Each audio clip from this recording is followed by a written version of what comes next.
Особо тяжкое преступление против здоровья населения и общественной нравственности, расследованное в МВД Абхазии, передано в суд Гагарского района для принятия законного решения. Незаконные приобретения, хранение с целью сбыта, а равно сбыт наркотических средств, совершенные группой лиц по предварительному сговору в особо крупном размере. С таким обвинительным заключением Следственным управлением МВД Абхазии окончено расследование и с утверждения Генеральной прокуратуры Республики направлено в суд уголовное дело в отношении жителя села Кланур Погудаутского района Кови Батала Львовича, 80-го года рождения.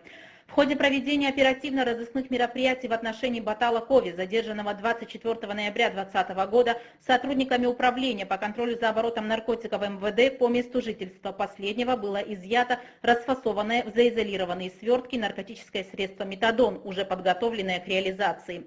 Аналогичное вещество сотрудниками милиции обнаружено в лесном массиве, которое до момента задержания гражданин Кови спрятал в виде тайных закладок. Таким образом, обвиняемый вступил в преступный сговор с третьими лицами с целью организации незаконного оборота наркотического средства на территории Республики Абхазия. При этом сведения о реализуемых тайных закладках фиксировались посредством мобильного приложения с абонентом под псевдонимом Таня.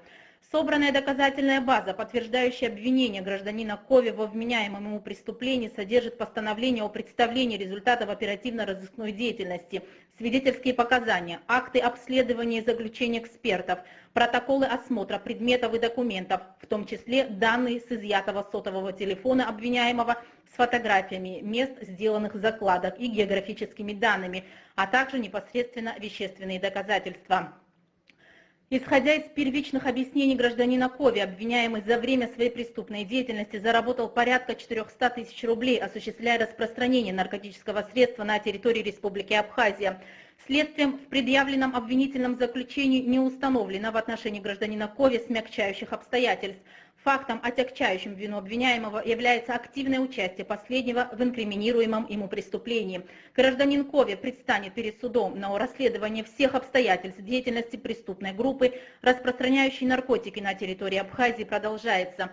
Уголовное дело в отношении неустановленных лиц, детали которого в интересах следствия пока не разглашаются, выделено в отдельное производство, по которому проводятся оперативно-розыскные мероприятия.